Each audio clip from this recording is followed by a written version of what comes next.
does it feel to be the vet? The OG in the room? That's funny.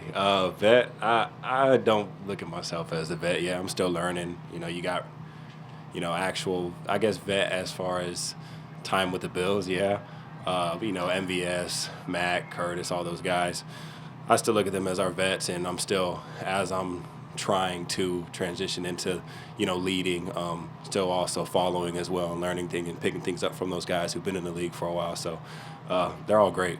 Have any of those guys really come to you, and just with your familiarity with Josh, have they already come to you a little bit with just kind of nuances, maybe pointers, or just helping them kind of get familiar with this offense? Have they come to you at all? Yeah, I mean, as far as playbook, yes, definitely. We spend a lot of time with Josh after practice, just running things. You only get so many reps in a day, right? So whenever we had to take it upon ourselves to, right after practice, spending however long it is, getting reps, running certain routes, a feel for things, talking to Josh as a group, because someone might think this, but somebody else is thinking a different way, so making sure we're on the same page as well.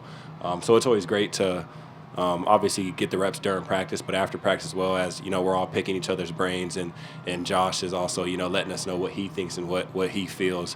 And like I said, just everybody getting on the same page. How much more ownership do you see Josh taking in this offense? Now, you got Joe Brady saying this is Josh's offense. How much more ownership than maybe a couple of years back, especially with all the changes do you see him taking? Yeah, I mean, he's very, very, real with us and lets us know what we need to do. And like I said, if something's not wrong, he's the first one. If something's not right, he's the first one to speak up and let us know, what he's feeling and how he's thinking. And it's great, to be able to go back and forth with your quarterback like that and talk things out and make sure that, like I said before, everybody's on the same page. So he's definitely somebody, when we're watching film, we're out on the practice field, right when something's happening, he's, you go to him, he'll talk you through it. He'll let you know, if you did great or if you need to do something else better in the route. And it's all, working together to get to where we want to be. When you mentioned transitioning to having, still being young but trying to take on more leadership, what does that look like for you? Like, what are you doing differently? Yeah, I've always been one. I'm big on lead by example. I'm big on just doing what you're supposed to be doing, being on time. The simple things, being on time, being where you're supposed to be. So those things I've talked, with a couple people, and it's as far as just, trying to become a little more vocal, and that doesn't mean, hoorah and all over the place, right? But just, like I said, whether, the younger guys, I know I'm probably still one of the youngest, but whether they have questions on the playbook or whatever it is, and knowing and letting them know that you can come to me and talk to me about anything. And if I don't know the answer, I'll make sure I get it for you. What kind of advantage can it be to have such a variety of skill sets and size and speed and different things in that room? Yeah, it's great. It's great. I mean, I think, you look at us from just the whole room as a whole, we have the quickness, the speed, the strength, the short, tall, we have everything. And I think it's great. Training camp is great because we get to see just as well as OTAs, just see what everybody's capable of doing, and everybody is looking to take that next step right now, and we're feeding off of each other. Everybody's making big boy plays. Keon making big boy plays down in the red zone yesterday and making plays today. Mack doing his thing out there today, and it just makes everybody else want to be like that and get on that same exact level. So it's great. You see everybody. I guess I would consider myself one of the smaller guys, and you see a big body playing. I'm like, I want to go do that.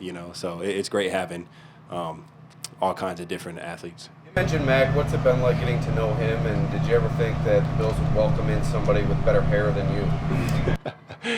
Yeah, I was a little upset at first.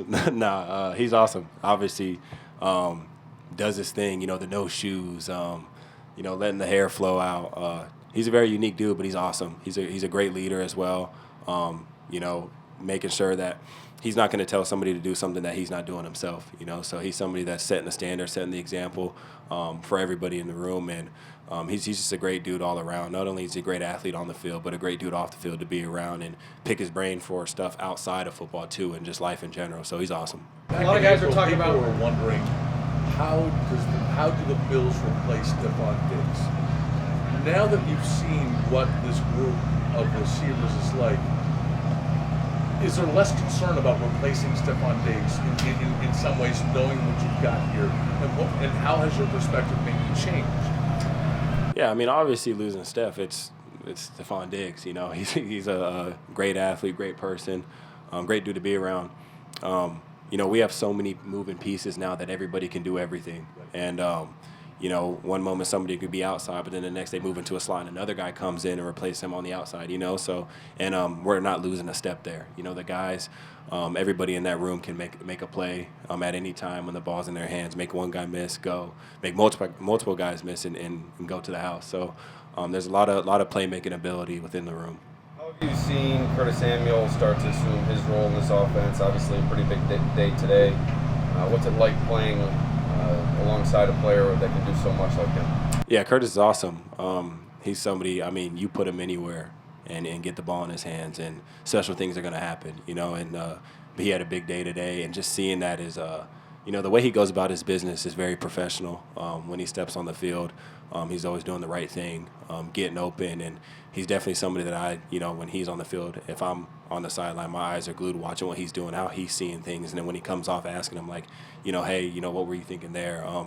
And it's just like I said, it's a vet in the game who's been around and made plays and just been doing his thing ever since he entered the league. He's amazing dude. You mentioned the big boy plays from Keon so far in training camp. Just how have you seen him progress in the short time that he's been with the team already? And how important is it for a rookie like him to have some of those big plays early on in training camp? Yeah, I guess it's just, you know, getting comfortable within the game. You know, the step from college to the NFL, I think is a pretty big step, you know.